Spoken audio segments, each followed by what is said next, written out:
Hi everyone, எல்லாரும் எப்படி இருக்கீங்க? நல்லா இருக்கீங்க அப்படின்னு நம்புறேன். இன்னைக்கு நம்ம சேனல்ல செம்ம ஈஸியான டேஸ்டியான ஒரு பிரேக்ஃபாஸ்ட் ரெசிபி தான் பார்க்க போறோம். அதுவும் ஒரே ஒரு கப் லெஃப்ட் ஓவர் ரைஸ் வச்சு தான் நம்ம இன்னைக்கு பண்ண போறோம். நிறைய பேர் என்கிட்ட குவிக் அண்ட் ஈஸியா செய்யற மாதிரி இன்ஸ்டன்டான ஹெல்தி ஸ்நாக்ஸ் ரெசிபிஸ் கேட்டுட்டு இருந்தீங்க.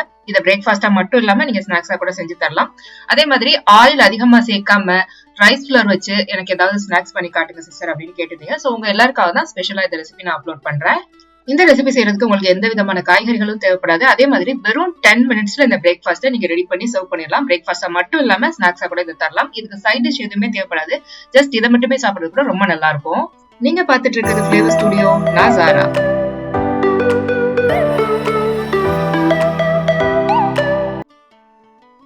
முதல்ல ஒரு ஈரம் இல்லாத பவுல் எடுத்துட்டு அதுல ஒரு கப் அளவு பழைய சாதம் எடுத்துக்கோங்க. பழைய சாதமா இருந்தாலும் சரி, ஃப்ரெஷ்ஷா நீங்க அன்னைக்கு ஆக்கின சாதமா இருந்தாலும் சரி, பிரச்சனை இல்லை.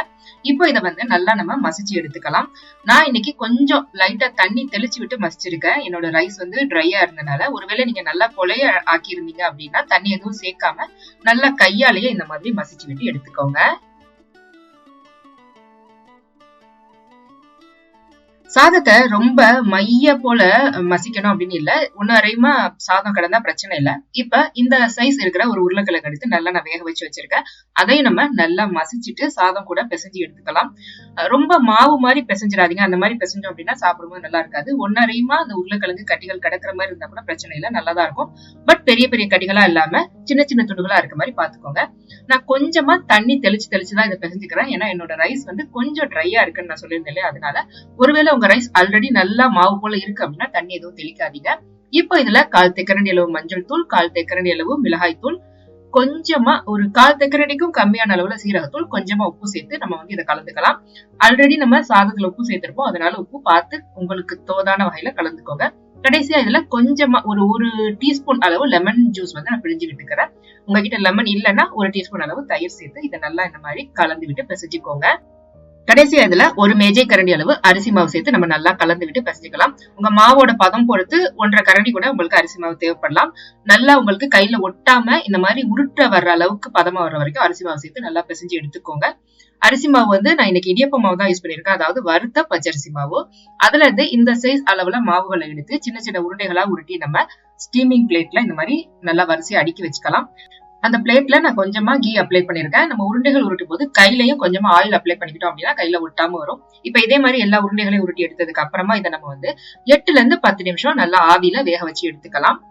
அதிக நேரம் வேகணும்னு அவசியம் இருக்காது. ஏன்னா ஆல்ரெடி சாதமும் வெந்துருச்சு, நமக்கு உருளைக்கிழங்கு வேக வச்சுதான் எடுத்திருக்கோம். அதனால இதை எடுத்து தனியா வச்சுட்டு ஒரு 2 மேஜை கரண்டி அளவு நல்லெண்ணெய் சேர்த்து சூடு பண்ணிட்டு கடுகு, உளுந்து, சீரகம், கொஞ்சமா எள்ளு இது சேர்த்து நான் தாளிச்சுக்கிறேன். கார தேவைக்கு தகுந்த மாதிரி கிரீன் சில்லி சேர்த்துக்கணும். கொஞ்சமா கருவேப்பிலை சேர்த்துட்டு நம்ம லைட்டா இதை தாளிச்சுட்டு நம்ம ரெடி பண்ணி வச்சிருக்க ரைஸ் பால்ஸ் இதுல சேர்த்து நல்லா வதக்கிட்டு எடுத்துக்க வேண்டியதுதான்.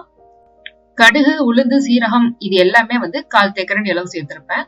எள்ளு மட்டும் 1 தேக்கரண்டி சேர்த்தேன். எள்ளு நம்ம ஜாஸ்தியா சேர்க்கறதுனால பிரச்சனை இல்லை, ஹெல்த்துக்கு ரொம்பவே நல்லது, நோய் எதிர்ப்பு சக்தியை கொடுக்கும் அப்படின்னு சொல்றாங்க.